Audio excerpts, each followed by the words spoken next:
marks Founders Day.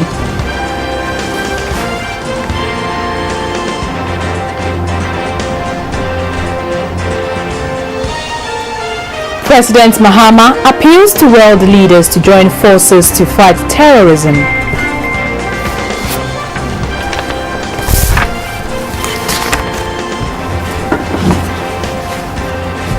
Time for News Hour live on GBC24 and GTV. You're welcome to the Founders Day edition of the news. My name is Yoko Kwakutre and I am Micheline Taka. You welcome. Today is the 107th birthday of Dr. Kwame Nkrumah, the first president of Ghana. The day christened Founders Day was declared a public holiday by the late President John Evans Atta Mills for his contribution to the liberation and growth of the country. Ghana became the first country south of the Sahara Desert to regain independence in 1957 under Dr. Kwame Nkrumah. The Western world gave him the name the African Man of the Century, given his larger-than-life personality and influence, especially on his fellow African leaders and people. Dr. Kwame Nkrumah was a visionary leader whose footprints still evoke emotions years after his death. In the year 2000, Dr. Kwame Nkrumah was adjudged Africa's greatest man of the millennium for his social policies and style of leadership. The heads of state unanimously agreed during the African Union's 13th Ordinary Summit in Libya to celebrate Nkrumah's centenary birthday. The event has been added to the AU's calendar of special events.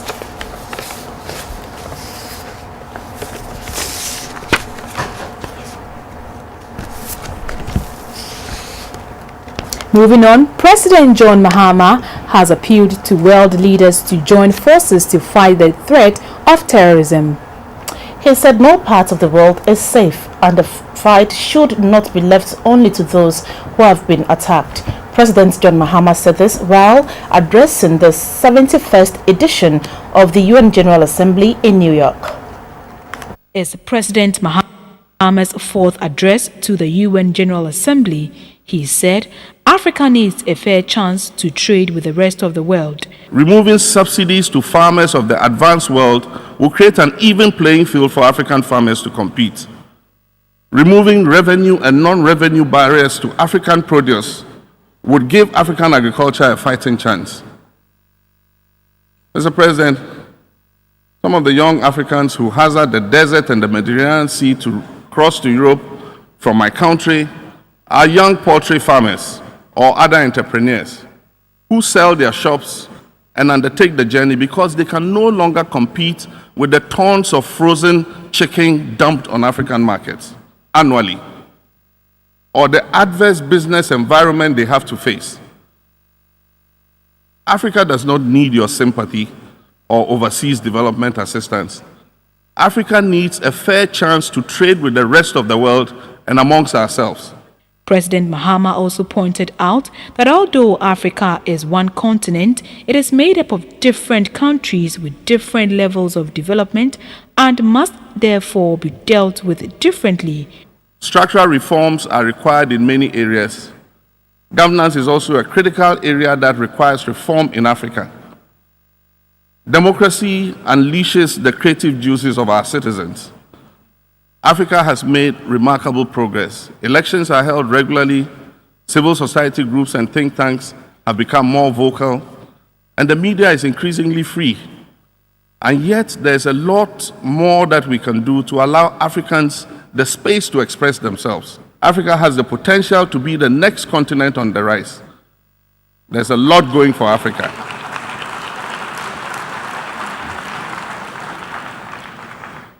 There are many success stories on the continent. Africa has the fastest growing population, meaning a very youthful labor force. It has the fastest growing middle class with increasing disposable incomes. It has the fastest growing information and communication technology networks in the world. Africa needs strengthened institutions, and we're working to build them. We must ingrain transparency and integrity more and more in our governance systems. We must strengthen our institutions of governance to eliminate the incidence of corruption that impoverishes our people. President Mahama also intimated that world leaders have made much efforts in dealing with climate change and terrorism. Ghana once again wishes to reiterate its support for a two-state solution to the Israeli-Palestinian conflict. There is no military solution to this conflict, and Israel's security can only be guaranteed by a peaceful and stable Palestinian state coexisting side by side. Unfortunately, the illegal occupation of Palestinian lands continues to make such a solution more and more difficult to attain. I wish to commend the United States and Cuba for the progress made in thawing the tensions between the two neighbors. We've all been watching with excitement the removal of some of the last vestiges of the Cold War with the reopening of embassies in the two capitals, the historic visit of President Obama, and the resumption of flights between the two countries. It is time to take the remaining steps to completely lift the blockade on Cuba, and it is my hope that this can be achieved. I'm impressed by the level of commitment that the US and China, two of the major emitters of greenhouse gases, have shown by agreeing to ratify the Paris Agreement. I hope that this will be the catalyst that brings the agreement into force and unequivocally state our commitment as a generation towards bequeathing a better world to future generations.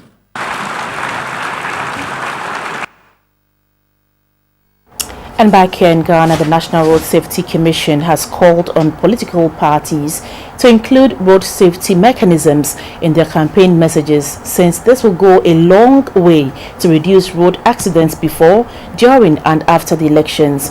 The Director of Planning and Programs at the National Road Safety Commission, Engineer David Osafo-Adontin, made the call at a dialogue with political parties in Accra. The National Road Safety Commission (NRSC) is the lead public body responsible for road safety in the country. It was established by an Act of Parliament with a mandate to plan, promote and coordinate road safety activities.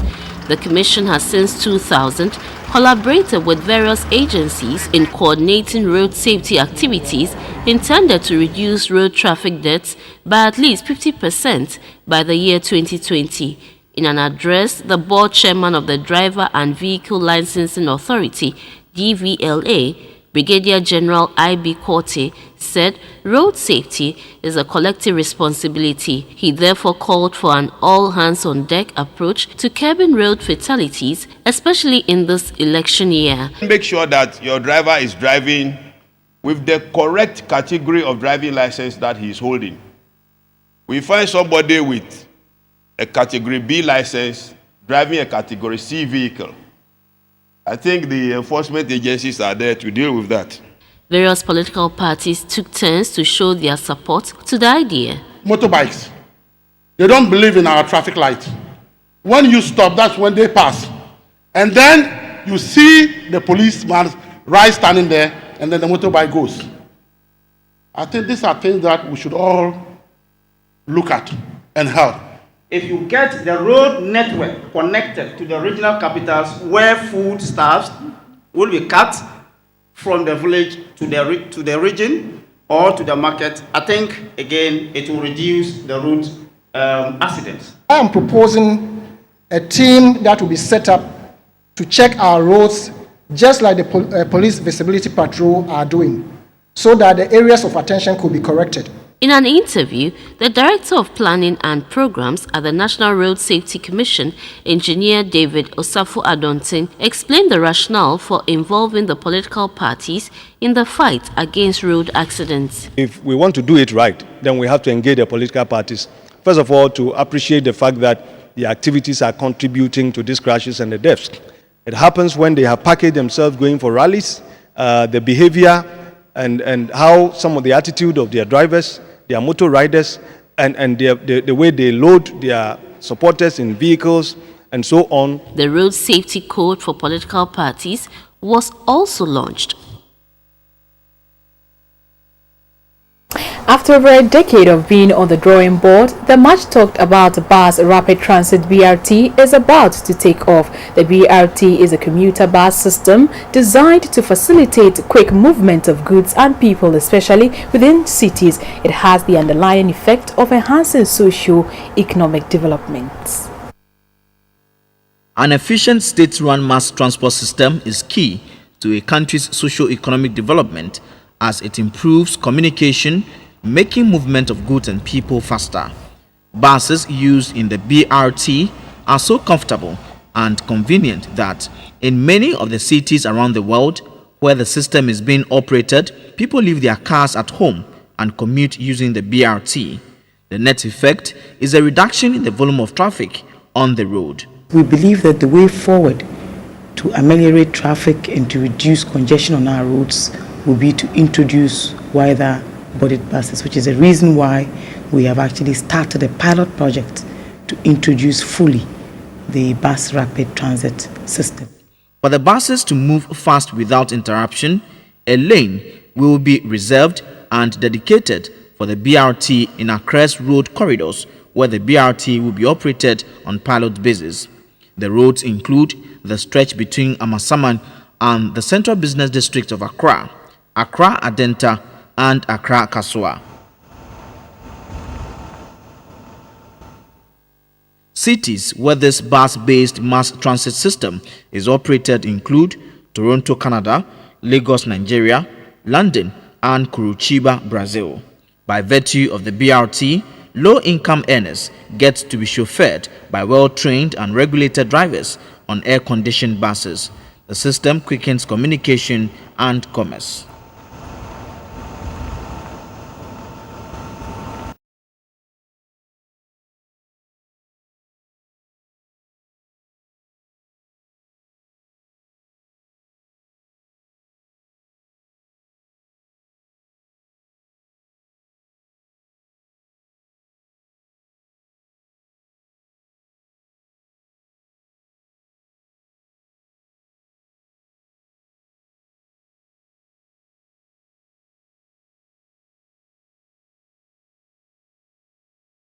The New Patriotic Party (NPP) says it is the best party to revive and rejuvenate Ghana's ailing economy.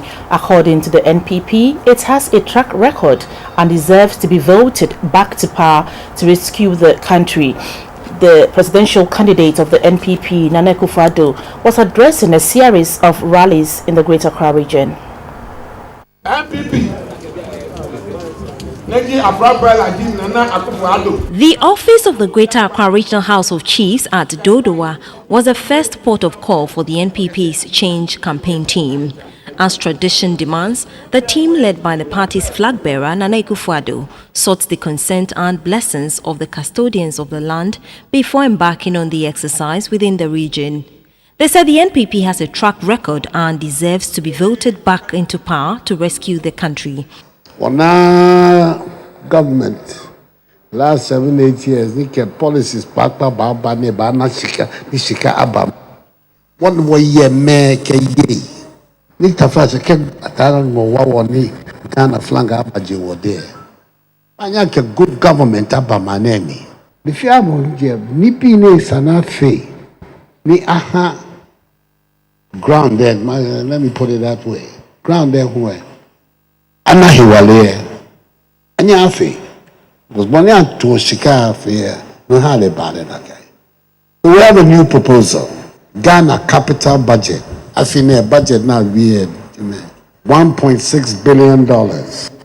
We win, we're going to redirect that budget.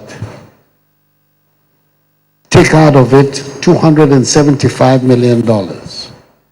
But every constituency will have the equivalent of $1 million to deal with infrastructural matters in the constituency. It's a new initiative that we are bringing. The chiefs advised them to conduct their campaign without insults and intimidation.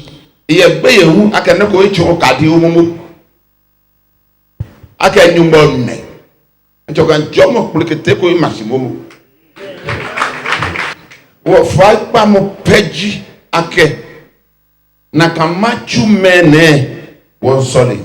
Wo fine. Ne mo ko fe he aka ya aju.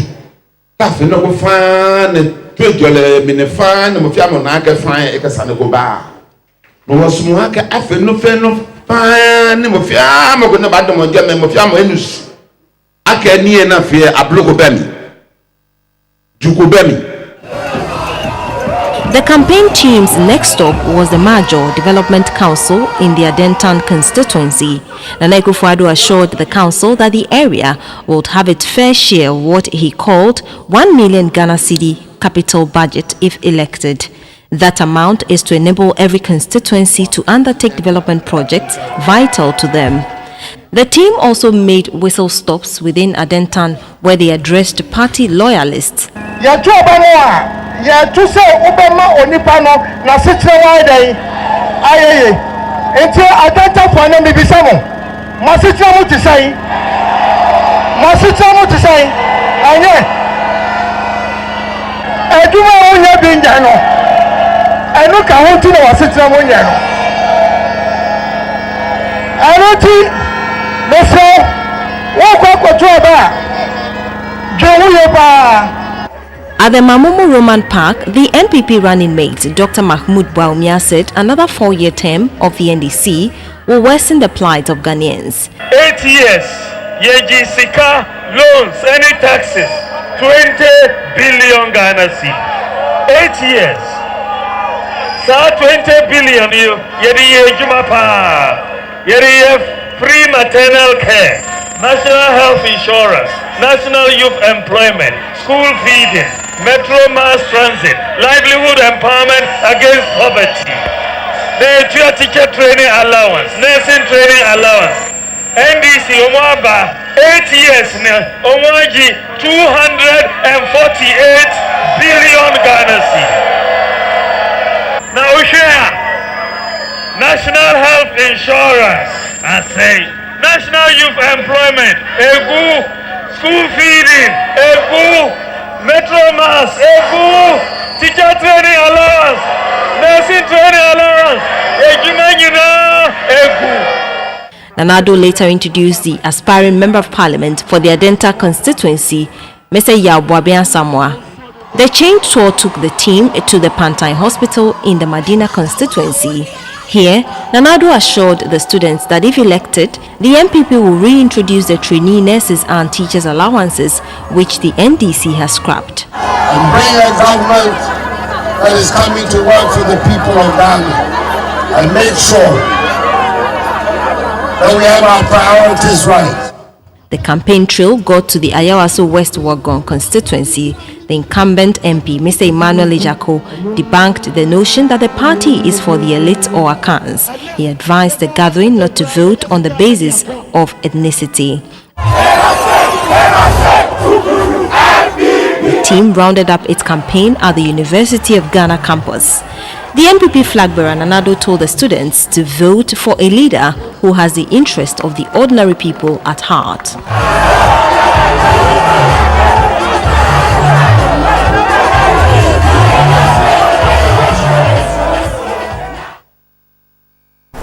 The flag bearer of the Progressive People's Party, Dr. Pakwesi Indum, says people are suffering due to poor leadership.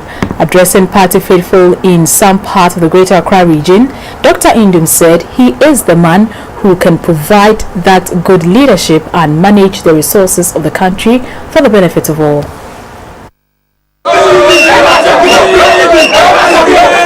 The campaign trail of the Progressive People's Party started off at the Madina market. Traders at the market defied the downpour to listen to the message from the PPP. Dr. Pakwesi Indum described the downpour as a blessing and urged all Ghanaians to embrace the leadership of the Progressive People's Party.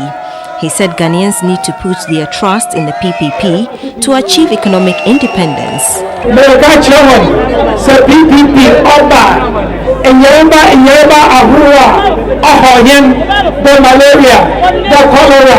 The monococcal meningitis, the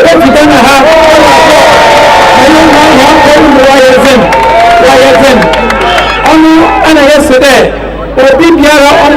Progressive People's Party.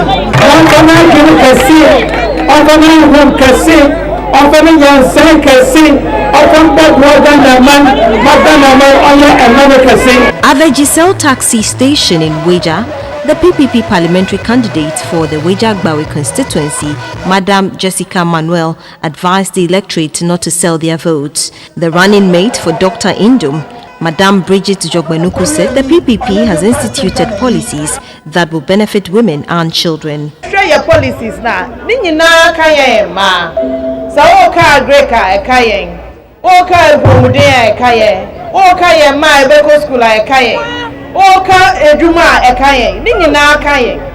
Enti na PPP wo hwa e ma no doors wo. Party bia ni wa obetimi aka se we yi oba as vice presidential candidate. Nenti e ma mo peden. The secretary of the taxi drivers, Mr. Michael Entimensa, urged all political parties to be decorous in their campaigns. Dr. Indum said every child deserves to be educated and that free and compulsory education from kindergarten to the junior high level can only be provided by the Progressive People's Party.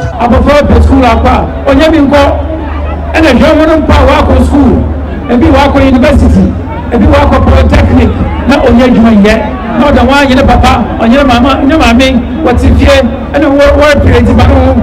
When you of your other agile can sing, and she shake can see other bar. Let's say, obedient to the Mandaman Haraba, and now are your Progressive People's Party, and other. At the Trobo constituency, the team called on the chief of the area, Nikote Boy, to seek permission before embarking on the exercise. Dr. Papakwesi Indum said his achievements so far are evident of good leadership. He introduced the party's parliamentary candidate for the Trobo Amasaman constituency.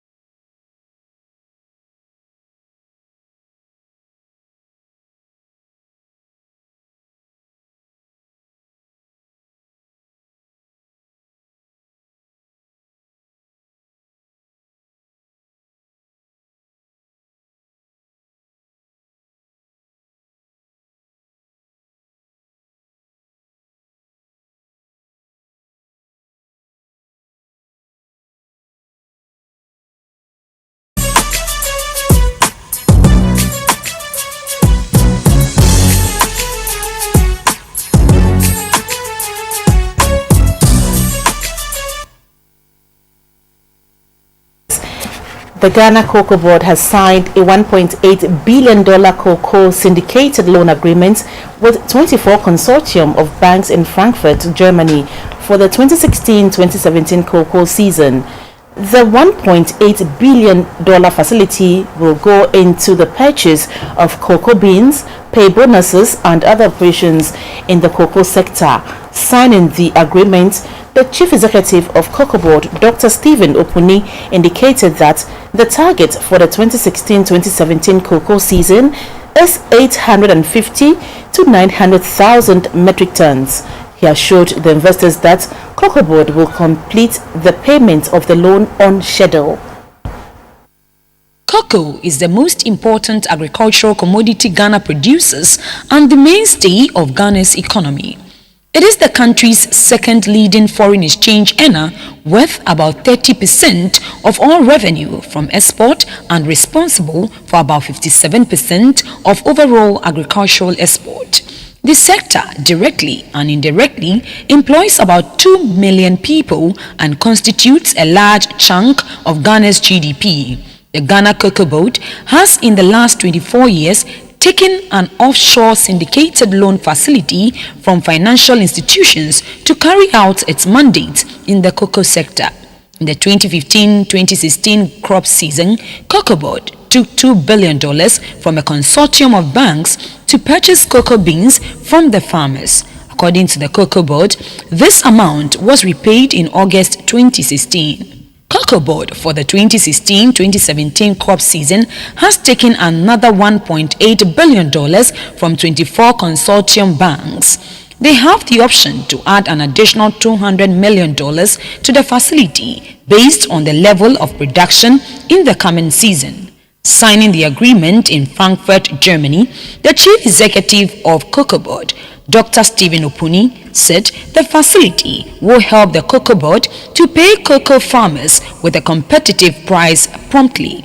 I'm highly delighted to address such a distinguished group of people during the signing ceremony for the $1.8 billion receivable back trade finance facility for 2016-17 cocoa season. This loan facility will ensure that the Ghanaian cocoa farmer gets prompt payment for their produce. Dr. Oponi noted measures put in place by Cocoa Board to increase the level of cocoa production have started yielding results, and production level for the 2016-2017 crop season is expected to hit 900,000 metric tons.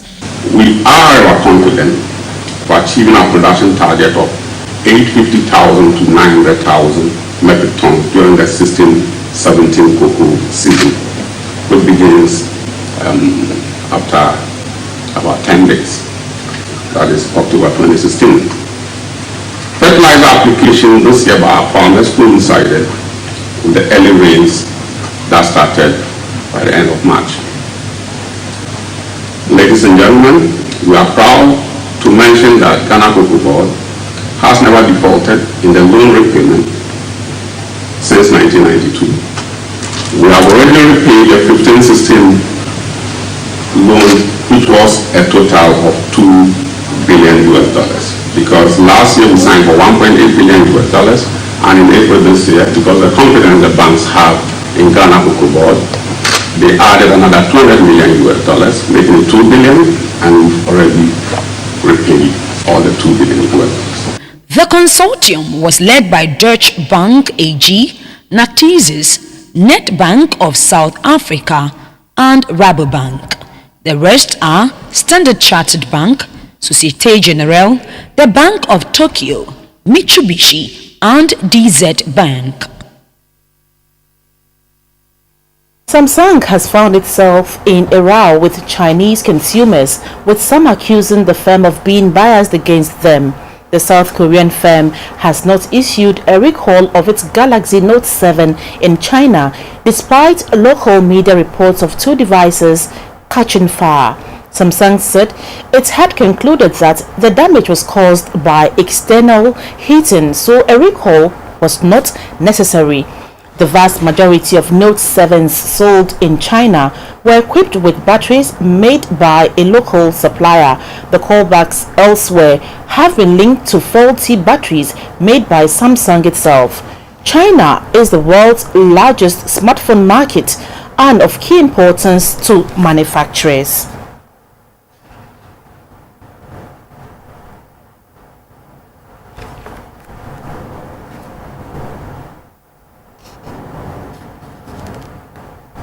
The US dollar is selling at 3.9579 Ghana cedis. The pound sterling is trading at 522, while the euro is selling at 4.44 Ghana cedis on the interbank currency market.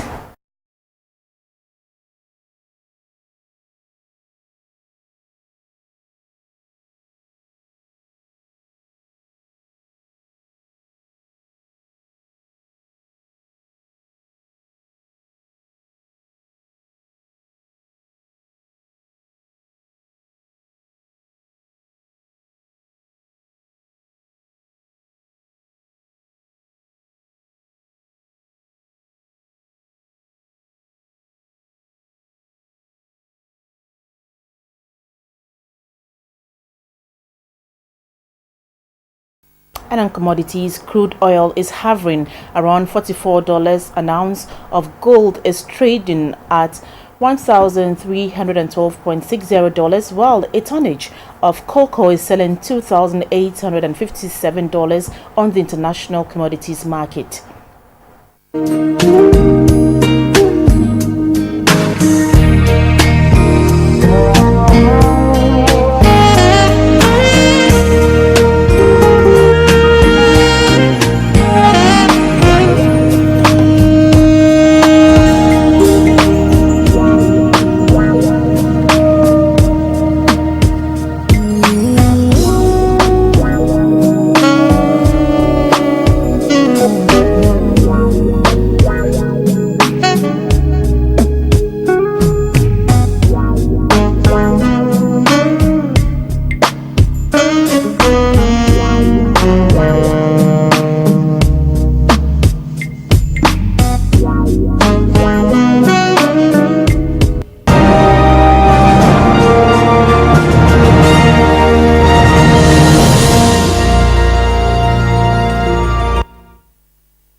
In insurance news, a claim for comprehensive insurance or motor insurance policy differs from that of life insurance policy, but the principles for both still stand. This is because insurance experts say the act of having motor insurance with 2 or more insurance companies is illegal. However, there is nothing wrong to have life insurance policy with multiple companies.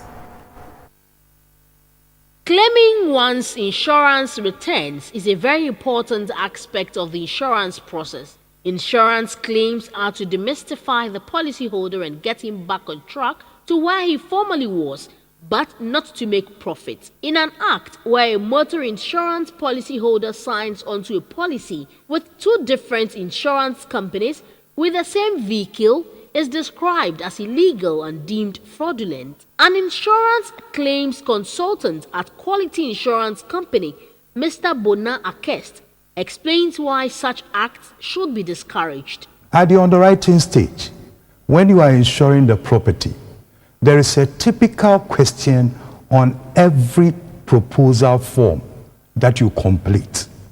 And the question is, are you now insured? Or have you insured this property with any other company in connection with this vehicle or any other vehicle owned or driven by you? So basically, the underwriting proposal form would ask you whether you have an existing policy on that property, on that vehicle, for example. If you answer no, whereas you have another existing policy, then you are trying to defraud, that being a motive. According to the CEO for Ghana Union Assurance Life, Mr. Kwesi Ofei, insurance companies sort out the entitlement or cost of the vehicle, but does not mean the policyholder will get 2 different compensations because he holds the same policy with 2 different companies with a vehicle. If mutual settlement is assured, what then happens in such a case? If it is not completely damaged or bent completely, then there is partly damage and there is a case of fixing it. That is where we sometimes introduce the idea of you contributing for the betterment of the state of your car. And you appreciate it. That indeed the state into which we have brought your car back was better than it was before. But the idea was to fix you just at that point where you were. And it's sometimes not possible. Sometimes it will be better. And that is where sometimes we call you to contribute. But it will be mutually settled easily. This means prospective insurers are to insure their properties at their replacement value, current market value at the time of the loss, or sum insured. On the other hand, life insurance policyholders can take multiple insurance policies but are not contract of indemnity.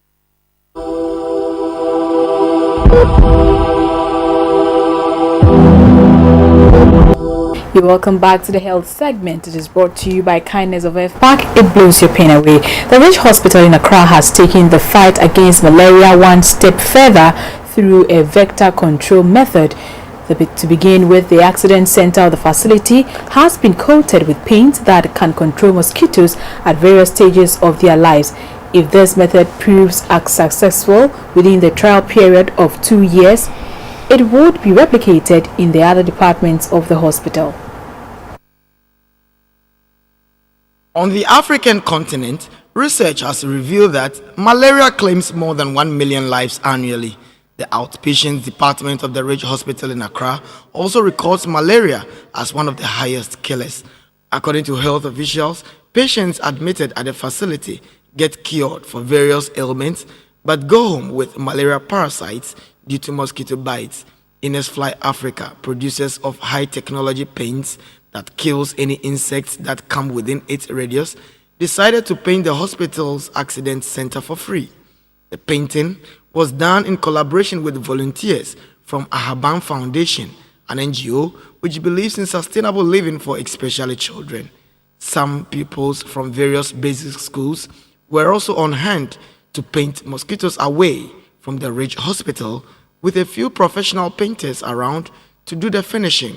The children said it was a joy to help eradicate malaria. I felt so happy. It's great. My daddy and I came here to paint, especially at the hospital.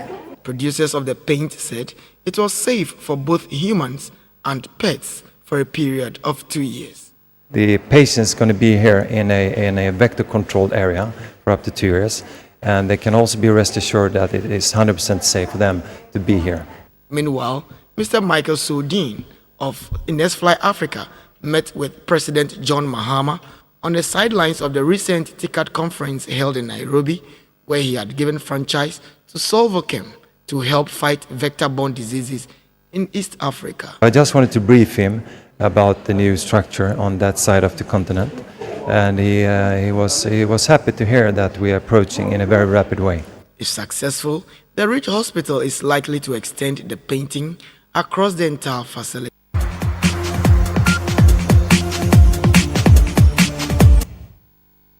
Malik Yakubu put up a great performance to beat defending champion Kasim Mohammed to win the 29th Accra Milo Marathon. The 42.2 kilometers race started from the Nungwa barrier and it ended at the Dansoman Keep Fit Club. Yakubu and Mohammed rekindled their rivalry from last year's event when Mohammed won and Yakubu came third. However, Yakubu had a plan to better his lot and he executed it well to win the close race in a time of 2 hours, 22 minutes and 46 seconds. Kasim Mohammed ran a time of 2 hours, 22 minutes and 59 seconds. A lab force officer from Second D. And the Air Force officer from the Ghana Armed Forces, he is just doing it in his own style.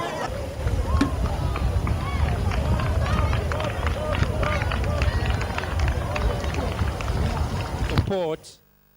And so we have the first female eventually crossing the line here. Ladies and gentlemen, let's salute our champion, Malik Yakubu. He takes home the bragging rights of being the champion of the 29th edition of the Accra Milo Marathon. And he takes home a cash prize of 15,000 Ghana cedis. Salute our champion. I say congratulations to Yakubu. Now the national under-19 cricket team is back home after their triumph in the ICC Africa Division 2 cricket tournament held in South Africa. Ghana was unbeaten in the tournament. The victory qualifies Ghana for the ICC Africa Division 1, which will be played next year at a yet-to-be-named venue. These are the gallant young men of the national under-19 cricket team. They emerged victorious in the just-ended 7-day ICC Africa Division 2 cricket tournament staged in South Africa. For the first time in the history of Ghana cricket, the team were unbeaten in the tournament. Ghana recorded decent wins over Botswana, Sierra Leone, Zambia, Rwanda, Tanzania before outrunning Nigeria in the finals with a 10-wicket victory. Here are some reactions from officials and players. There is an adage in Latin that says, "Wini wudi wiki," which translates into "I came, I saw, I conquered." And that is exactly what we went there to do. We went there, we saw all other things, and we were able to dominate everything and come here with a trophy. And we think that this is a testimony of the fact that we want to now grow cricket as a culture for people to have an alternative to soccer that we have in Ghana. I never heard of anything like this before in Africa cricket, where a team would go into a competition and come out unscathed. We're able to win all our 6 matches, and it was beautiful, in beautiful fashion. It was pretty hard because the weather was very cold, but I think as time went on, we got accustomed to the weather and the pitches over there, so I think it was an exciting experience. Some of the countries were easy to beat, but some of the countries were very tough, like Sierra Leone. We really had a strong fight from them, so I think it was 50-50. As we are home, we will try to train harder and hopefully try and win the tournament next year. Well, I've said 2014 was Zambia. We came third.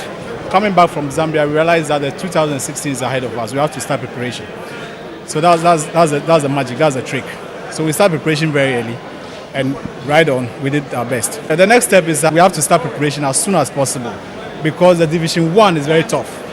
So if we should sit back and relax, then I don't think we are going to do well over there. Joseph Abuaji was adjudged the best bowler of the tournament, having bowled 294 balls. He also won the most valuable player, having made 1.08 batting and 71.91 bowling. He joins compatriot Kelvin Makwawala as the only Ghanaian player selected among the 12 dream team of the tournament, with Kelvin Makwawala placing second on the fielding chart with 5 catches. The victory has qualified Ghana for the ICC Africa Division 1 to be played next year at a yet-to-be-named venue and will serve as a platform for the winner to qualify for the ICC Under-19 World Cup in 2019 in New Zealand.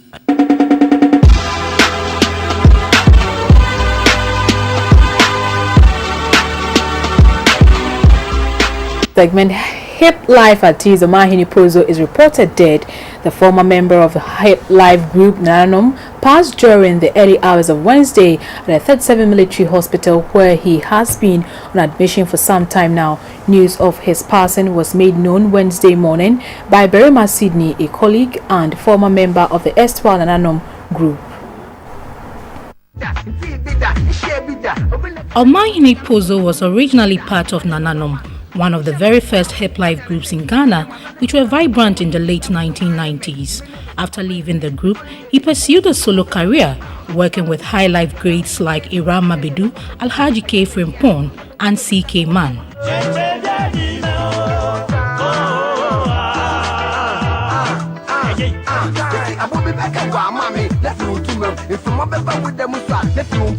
The Chenchembie Dimeo hit singer has been in and out of hospital between November 2015 and February 2016 and was admitted after his condition deteriorated in April this year.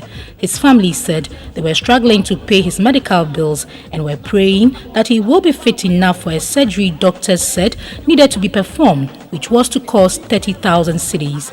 The family explained back then that they were only counting on God and the benevolence of society to help with their bills, but it is unclear if the family was able to raise the money.